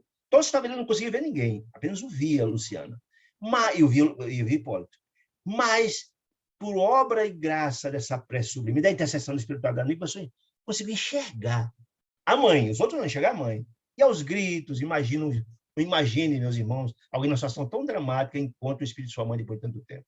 Mamãe, aquela criatura que se mostrara tão rígida, indiferente antes, praguejando contra Deus, contra todo mundo, né? De repente, zombara contra tantos, segundo a retrospecção do pretérito Luciano, depois que Luciano fez toda aquela situação toda, que ele caiu em si, invoca o nome da mãe como se fora criança chorosa, procurando o seio amigo. E Zenóbia, carinhosa, que ele estava no colo de Zenóbia, ajuda a refugiar-se no colo da mãezinha dele, né? Maternal, né? E sentiu contato maternal com a mãe, como se fosse um repouso, alcançamos o repouso supremo. Minha mãe, disse ele, né? Ajuda-te, minha mãe. Olha que coisa sublime. Imagina se verificar, ver uma cena como essa, deve ser imensamente emocionante. Perdoa-me, minha mãe, perdoa-me. E recordando, talvez, o trabalho da Clarividente, de Luciana, que narrou tudo, o seu livro mental, que ele dera para alterar o ser, conseguiu renovar, o remorso chegou, disse ele, a justiça divina, mãe, descobriu-me. Sou um réprobo sem perdão, um acelerado, um criminoso infernal, sou um criminoso infernal. É de onde passado, mãe, está vivo dentro de mim. Ó, mãe, és capaz de suportar-me quando todos me detestam? Ernestina, a mãe é extraordinária, o amor de mãe, o amor mais sublime. Eu não sei, meu filho, se fosse criminoso. O momento era de congregar o coração daquela criatura. O amor é superior a tudo, né? Sei que te amo com toda a minha alma, né? E que senti imensa e profunda saudade de ti, de sua presença carinhosa, e desejo enorme de sentir-me de novo junto de mim. Disse ela. Que haveria de mais belo, meu filho? Mais belo para o meu coração? De que esse doce entendimento dessa hora. Deixa que nasça, meu filho, em ti, em seu coração, pensamento de júbilo, de alegrias por esse momento, né? Reconheça o Pai, Deus, inexortável bondade, que nos reúne nesse momento. Medita um instante, meu filho. Era o convite da mãe ao coração do filho para a renovação. Era o que precisava para ele se renovar, se transformar e criar as condições para a reencarnação. Esse apelo de mãe, esse momento de tanta emoção, foi fundamental para ele abrir seu coração. Medite um instante, disse ele, Domênico, sobre a grandeza divina e certificar-se que ninguém, meu filho, permanece abandonado. A prova é que você estava aqui, resgatado pelos emissários de Deus aqui que vieram interceder por você, né?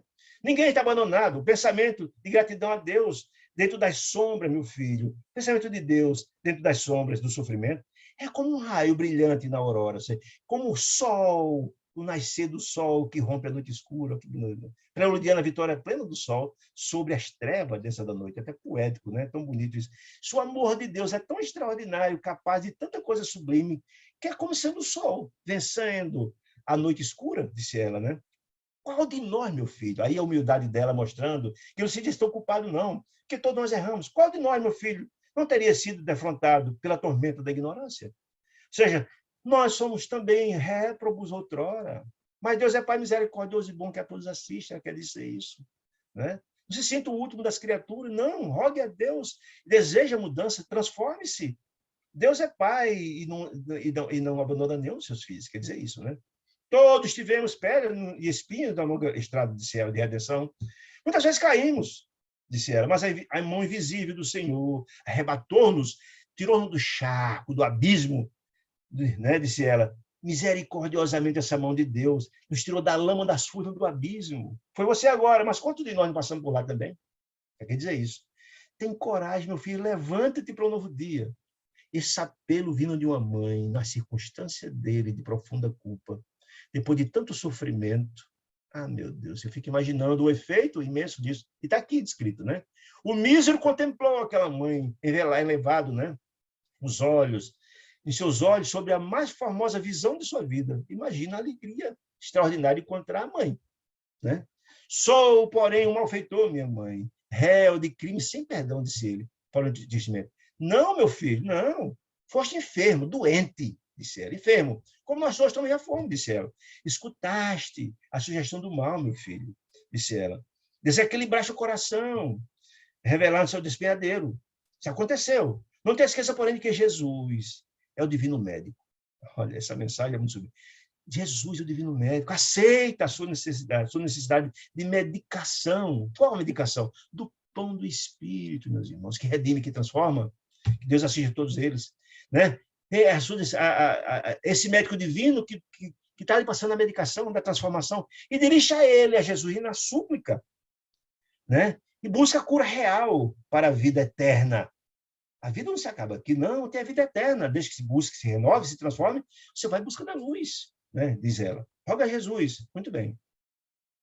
Nós, disse ela, outros, que nos auxiliamos agora, essa equipe que está aí, ele não via, só via a mãe, não chegamos aqui à posição dos que tudo podem e nem tudo sabem, não. Não, somos trabalhadores, disse ela, em busca da nossa própria iluminação. Estamos lutando para essa iluminação, disse ela.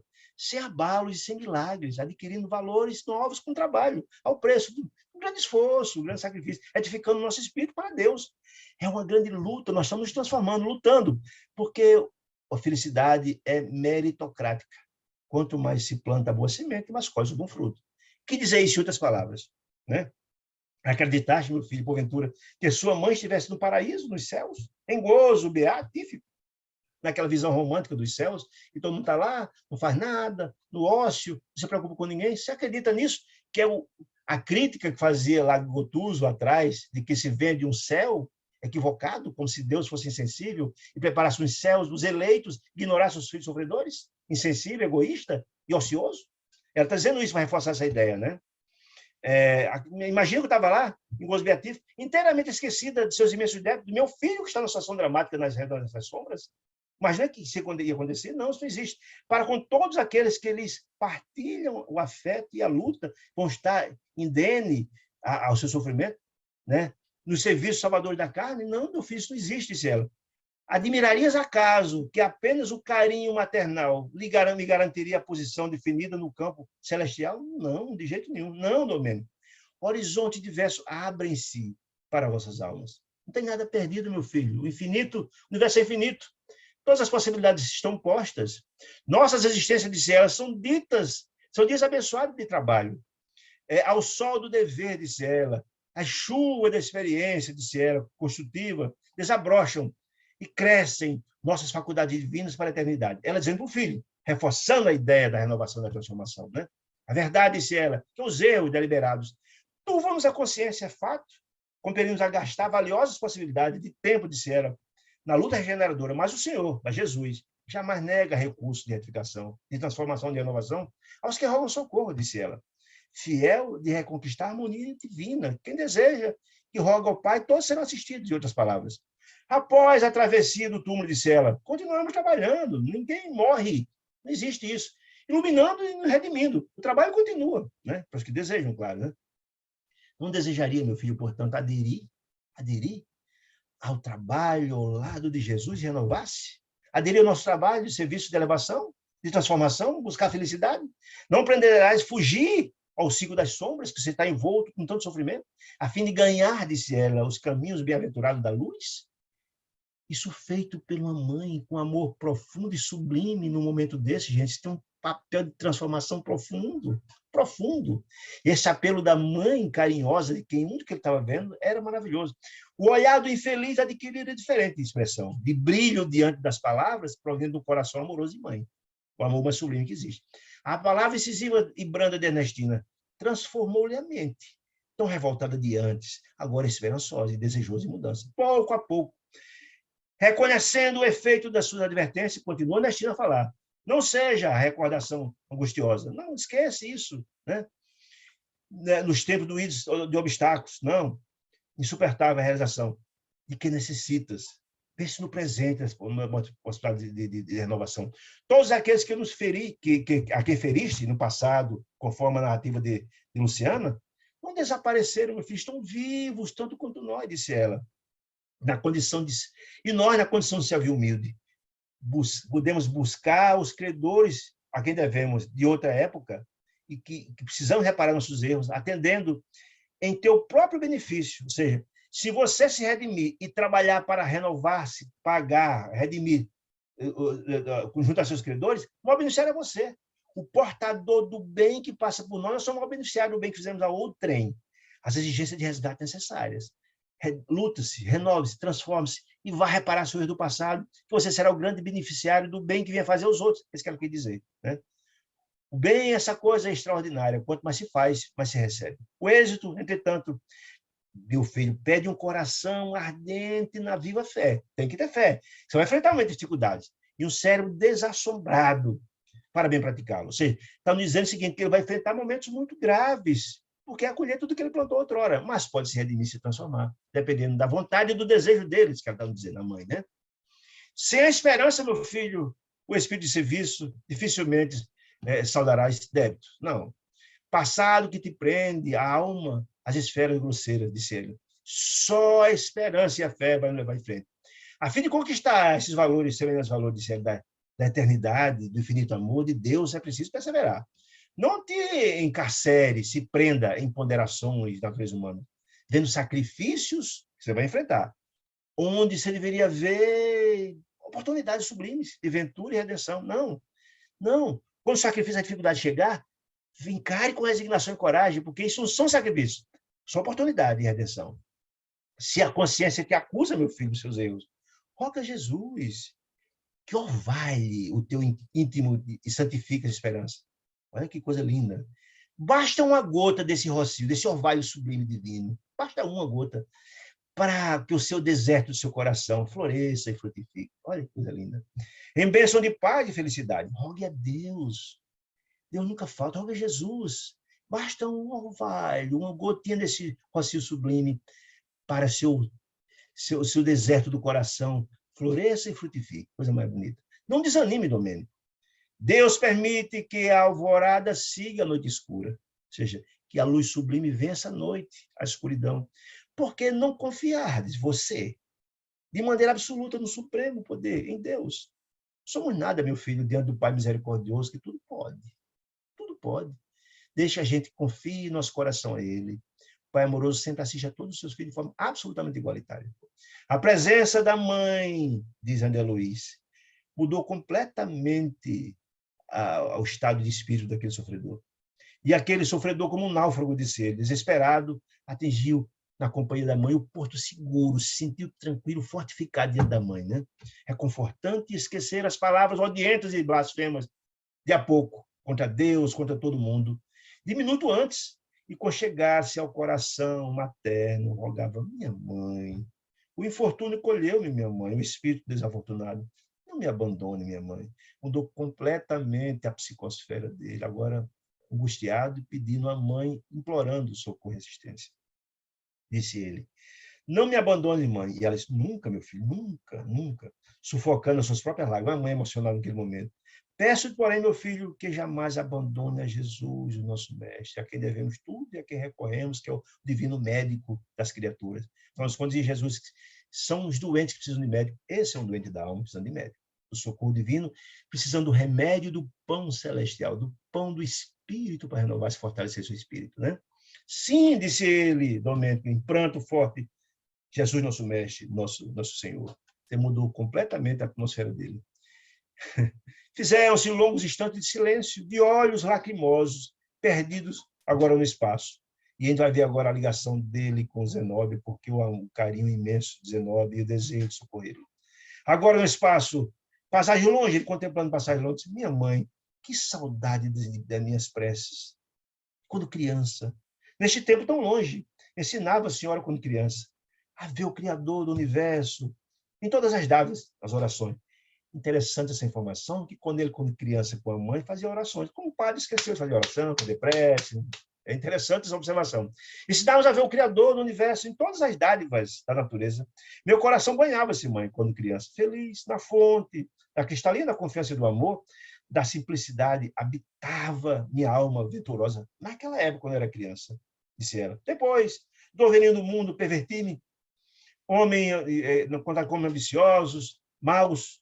Ao invés da piedade, mãe, cultivei a indiferença.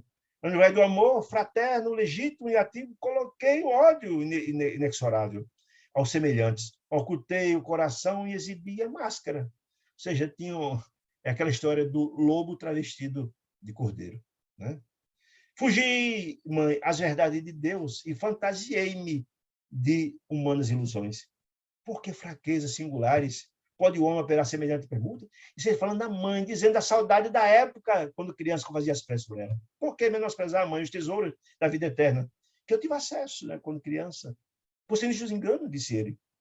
Oh, tu que conservaste a doce confiança do primeiro dia, que nunca sorveste, isso é a mãezinha falando, que nunca sorveste, para consolar o coração dele, para estimulá-lo, que nunca sorveste o veneno, absinto, que me estabeleceu na terra.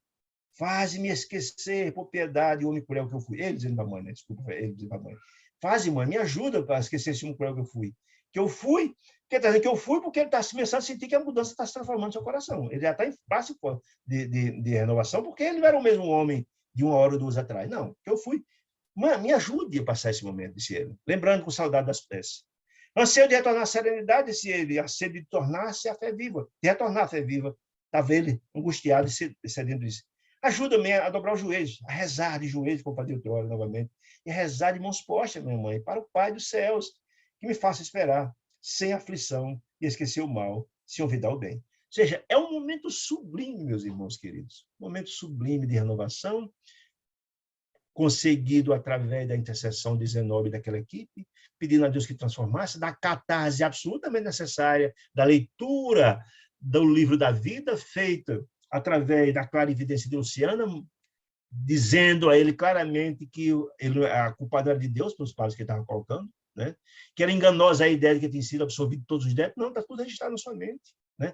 E a mãezinha veio coroar esse processo, né? Intuindo-o à transformação, convidando-o à transformação. Não tem ninguém melhor do que a mãezinha para fazer isso. Muito bem. Ajuda-me a dobrar meus joelhos, disse ele. Muito bem, vamos continuar aqui. Ele pediu à mãe para ajudar ela a rezar, porque ele tinha esquecido. Ernestina, extremamente emocionada, auxiliou-a a se ajoelhar, amparando, muita ternura, né? Como se fosse um gesto das mãezinhas cuidadosas lá da infância, desvelados, segundo criança, como fosse uma criança terra inicial na sua idade. Uniu-se às mãos do filho em súplica e disse: repete, meu filho, as minhas palavras. Uma cena comovedora, disse André Luiz, comovedora de ver aquela mãe ensinando de novo o filho a rezar. E jamais fugir da recordação, a dedicada genitor orou pausadamente, acompanhando o médico, né? Sentença a sentença. Diga, meu filho, Senhor, e ele, Senhor Jesus, e foi repetindo tudo que ela dizia. Eis-me aqui, doente e cansado aos teus pés, Senhor. Compadece-te de mim, bem-amado pastor, de mim, ovelha desgarrada do teu rebanho. A mãezinha dizendo, ela repetindo. Ofuscou-me o brilho falso da vaidade, pai. a unidade humana. A ilusão terrestre embotou meu raciocínio. O egoísmo enriqueceu meu coração e caí no precipício da ignorância, como leproso do sentimento. Leproso do sentimento, é importante dizer, doente da alma. Tenho chorado e sofrido amargamente, Senhor. Minha defecção significa abandono espiritual. Mas eu sei que és o divino médico, dedicado aos infelizes e transviados do caminho. Por piedade, Senhor, livra-me da prisão de mim mesmo, dos atos terríveis cometidos por mim. Né? Liberta-me do mal, resultante de minhas próprias ações. Faze que os meus olhos se abram à luz. Nutre-me, a luz divina, nutre-me de tua verdade soberana. Ampare minha esperança de regeneração. Senhor, dá-me forças para ressarcir o mal que fiz. Né? Todas as minhas dívidas, curar todas as chagas, corrigir todos os erros que se acham vivos dentro de mim. Lembra que ela, mãezinha, lembrando outrora, fez ele se ajoelhar, postar as mãos, e tudo que a mãezinha falava, que era exatamente a situação dele, ele dizia e ele acompanhava, sensibilizado. É uma cena realmente extraordinária. Perdoa-me, concede um recurso para o resgate. Não me deixe entregue aos resquícios das paixões, que eu mesmo criei, disse ele. Favorecem com as tuas repreensões silenciosas, ou seja, a repreensão de Deus, não dá as possibilidades de passar, de vencer as adversidades com resignação e coragem. A disciplina, né? Retribui aos meus... Aí, além de pedindo para ele só, benfeitor sublime, retribui aos teus servos que me auxiliam. Quem? A equipe que estava ali, dizendo, que eu nem sabia quem era, mas sabia que estão me auxiliando. Retribui também esse. Isso é a mãezinha dizendo, em agradecimento já indireto a toda a equipe que ajudou. Nesta hora, conferindo a esses que nos beneficiaram, renovadas bênçãos de alegria e paz, a fim de que auxilie a outros corações em sofrimento, né? Atenuando os caídos, quanto o meu. Jesus, confia-nos a tua compaixão para sempre. Que assim seja. Que prece linda. E André Luiz presenciando essa cena, da mãe e o filho ajoelhados, dizendo essa prece extraordinária. Domênico repetia, frase a frase. Com o menino dócil e interessado em aprender a lição. Aqui, ao que deduzimos, a rogativa fizeram profundo bem ao coração dele a inovação. Abraça-se Ernestina, mãe querida, mais calmo. E a diretora da casa, que estava ao lado, que é Zenóbia, lhe segue os mínimos gestos. Ela é a benfeitora dele. Vamos explicar o porquê. Sem que ele percebesse a presença, porque ele não havia, só havia a mãe. Né? Perguntou ele, então, olha aí os laços dele com Zenóbia. Minha mãe, já que a tua ternura veio ao meu encontro, me diga, onde é que está Zenóbia? Onde é que está Zenóbia? Ter-me abandonado para sempre? Fundamente repreendido, André Luiz, surpreendido, notei que indagava que a indagação era feita com inflexão de dorida de saudade dele em relação a Zenóbia. Certamente, meu filho, disse a mãe, apressou-se, Ernestina. Nossa amiga acompanha-te de esfera superior, implorando a Jesus te abençoe na proposição de propósito de redenção. Oh, minha mãe, estou nele triste. Se a existência humana nos houvesse unido, o casal, outra teria sido meu destino, narrando as ligações de um e outro. Ela, porém, desposou outro homem, quando era maior minha confiança no futuro. E eu, compelido ao celibato sacerdotal, que eu me fiz perseguir de tão deploráveis consequências para mim. Se houvesse, disse ele, reclamando, organizado um ninho doméstico casado com ela, se me fizer, nada me faltaria a confiança em Deus, porque teria sido, talvez, pai generoso de meus filhos, e meus filhos serviriam sagrada coroa de responsabilidade e alegria. Zenóbia, minha mãe, era lente milagrosa, que eu podia ver o mundo sob outro prisma. Na companhia dela, eu me teria adquirido o dom de ver as oportunidades divinas, disse ele. Todavia, minha mãe, a sorte me arrebatou ela de mim. Né? Enviou-se-me todo o sonho, esvaiu-se todo o meu sonho, disse ele, de construção equilibrada na terra. Dominado pela dor de perdê-la, disse ele, acreditei que a religião me ofereceria um refúgio contra as tentações. Que terrível engano. Sitiado no mundo de convenções que me constrangiu o espírito, disse ele, me distanciei da sublime influência da única mulher que poderia salvar, transformar, disse ele. Despendei-me do abismo, convertendo um demônio associado e destruidor de perseverar. Ele falando sobre ela. Teria ela compreendido algum dia que fui infeliz? Isso ele fala para a mãe, né? A pedacia de minha alma cheia de miséria e ruínas, Ernestinas. A mãe ouviu tudo aquilo e disse, cala-te, meu filho. Olha que observação interessante. Cala-te, meu filho. Não te presume o único sacrificado. Agora vamos ver outra história de Zenóbia. Não se supõe um único sacrificado. Se houvesse aceito a vontade de Deus, se você que fosse seu pai tivesse aceito a vontade, você estaria maravilha. O presente você não ia ir menos doloroso, ao contrário, você teria sublimado, né? Não te estribes em fatos humanos para justificar os seus desvios, compadre, nas sombras fatais. Zenóbia, essa sim, foi sempre um verdadeiro anjo entre nós. Pela narrativa, Zenóbia era da mesma família, eram apaixonados, não era da mesma família, vai deixar claro aqui, mas está muito claro. Eram parentes, etc. Não comente com mágoa acontecimentos que se foram, não. Que lhe custaram uma existência inteira de renúncia. Está falando de Zenóbia. Uma existência inteira de renúncia santificante pelos pais dela, pelo esposo dela, o novo esposo, pelos filhos e por nós. Olha, se por nós também, porque ela é da família, está claro. Se ela, inclusive, sacrificou-se a favor da própria mãezinha e dele próprio, que ela é da família, está claro isso aqui.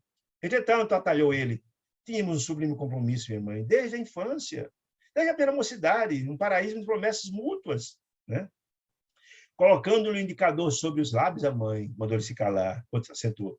Ouve, Domênico, quem teria sido a maior vítima? Um homem jovem e forte que recolheu-se livremente à organização religiosa, foi porque quis, quer dizer isso, e a facultar-lhe 1000 processos diferentes na prática do bem, que poderia ter aproveitado a oportunidade, ou a pobre menina forçada pela circunstância da luta terrestre, a desposar um viúvo, um homem idoso, rodeado de filhinhos, aos quais deveria dedicar-se na categoria de mãe. E aí a gente vê, meus irmãos queridos, lá no começo do século passado ainda, os casamentos arranjados, as convenções. Possivelmente esse esposo dela era um homem de posses, possivelmente já bem idoso, cheio de filhos, e a família obrigou ela a casar, porque era proteção, o arrimo, tinha recursos para assistir a toda a família dela, inclusive o próprio Domênico, a própria Ernestina. Está claro aqui pela narrativa dela, né? Quem é uma sacrificadiça, mãe, nessa situação toda, né? Buscaste voluntariamente a ordenação sacerdotal. Você foi porque quis. Enquanto Zenóbia, constrangida por situações angustiosas, aceitou o caminho de abnegação, contrário aos sonhos de sua juventude. Ela não queria isso. Ela foi obrigada a, né? Abnegadamente. Absolutamente entregue às suas próprias criações. Ele, você, individualista, foi padre, não foste fiel aos princípios esposados da religião, padre. Ao passo que Zenóbia perseverou no sacrifício e na fé viva até o fim. Mesmo dentro da circunstância de infortúnio dela, perseverou dignamente.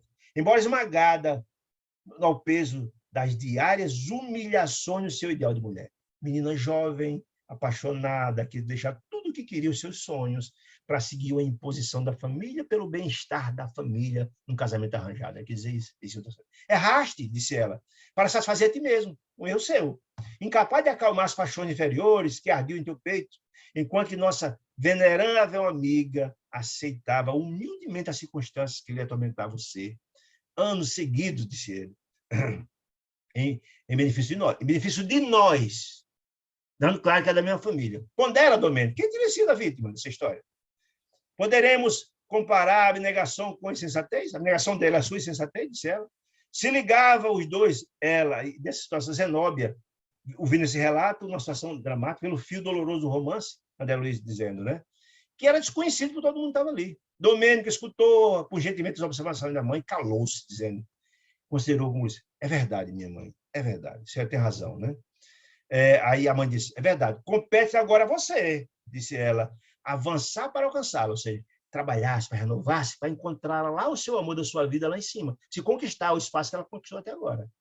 Eu estimo a ele para que, na verdade, ele consiga pegar o caminho do bem. É o estímulo da mãe ao filho dizer, cabe agora a você, a lutar para alcançá-la. Nesse instante, Zenóbia começou a chorar. Imagina a narrativa disso, né?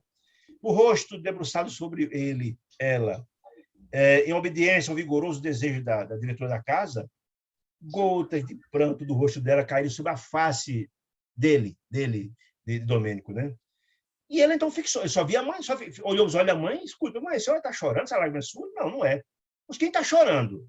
Quem está chorando perto sobre mim? Aí a benfeitora, carinhosa, a mãezinha dele, disse uma cena comovente, respondeu sob forte emoção. Olha que coisa linda.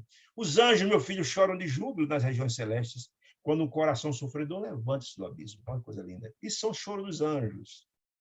Coisa linda. O sacerdote meditou, sentindo um grande alívio, e Ernestina considerou: vamos, meu filho. Ou seja, o trabalho que fora programado está pronto. Ele renovou-se, ele começou a se perdoar, começou o remorso, e a mãe plantou em seu coração a esperança, o desejo de transformação. Está pronta a reencarnação. Vamos, meu filho. Movido pela misericórdia divina, o relógio do tempo fez soar para teu espírito a hora abençoada da redenção, da transformação. A porta do resgate abre-se de novo para a sua alma oprimida, dizendo: que o céu nos abençoe. Irei contigo, mamãe, onde quiser. Ou seja, ele estava completamente mudado, né? A venturosa mãe endereçou-nos quem? A equipe de André Luiz e Maria Zenobia, expressivo olhar de agradecimento. Enlaçou nos braços o filho, como se fosse uma criança enferma, e partiu, suportando o valioso fardo, em direção à crosta planetária, a desafiar, jubilosa, feliz, as sombras densas daquela região terrível, né? Somente a sós Zenóbia se mantinha transfigurado. Transfiguração, meus irmãos, não lembra da transfiguração do Tabor? Onde o espírito se sobrepõe sobre o perispírito, já que está em espírito. Seu espírito brilhando, irradiando, né? Transfigurada, né? Enxugou as lágrimas ela, revelando nos olhos alegrias desconhecidas para aquele grupo. Estendeu-se a destra, a mão direita, em sinal de gratidão a todos. Não conseguia dizer muita coisa, não. E contemplando, talvez, as paisagens do futuro, demorou-se em meditação, imaginando talvez esse encontro feliz vindouramente, né? Na qual certamente enviava seu hino interior de reconhecimento a Deus e a Jesus. Em seguida, fitou-nos, tranquilo, e falou: irmãos, que o Senhor lhes recompense pelo trabalho em nome dele que fizeram esse dia. A colaboração fraternal, repartido com todos, a felicidade que me atingiu, eu reparto com vocês. Que Deus recompense. Graças a ele, a Deus, a Jesus, e os dedicados amigos que são André Luiz e o grupo, acabo de vencer uma grande batalha da guerra, na guerra do amor contra o ódio, da luz contra as trevas, do bem contra o mal, que me encontro empenhada desde muitos anos. Lembremos, Domênico estava há 40 anos naquelas regiões abismais, nas regiões infernais. Então, ele venceu uma luta muito grande. Logo após, atendendo ao plano de trabalho que a sábia orientadora tinha travado, nos reunimos aos diversos auxiliares. Lembra que lá na região lindeira do abismo ficaram os 20 guardas, o magistrado estava vigiando, esperando eles? Muito bem. Reunimos os auxiliares, ficaram à distância, a fim de nos comunicarmos com os filhos da ignorância e do infortúnio temporário habitando os abismos. A equipe iria trabalhar agora aqueles infortunados. Meus irmãos, quanta informação interessantíssima a respeito da reunião de abismais e do amor de Deus e dessa extraordinária capacidade da clarividência, como a possibilidade de mergulhar na tela mental e uma importante ferramenta de catarse e de transformação. Então, meus amigos, era isso. Se tiverem alguma pergunta, por gentileza, façam. Se não, quero desejar uma semana de muita luz, de muita paz. Agradecer bem-horadamente pela companhia querida, amiga de vocês, que nos estimula a continuar nosso trabalho. Fiquem com Deus, muita paz. Se tiver alguma pergunta, por gentileza, o façam. Estamos aqui com muita alegria para responder, se for possível.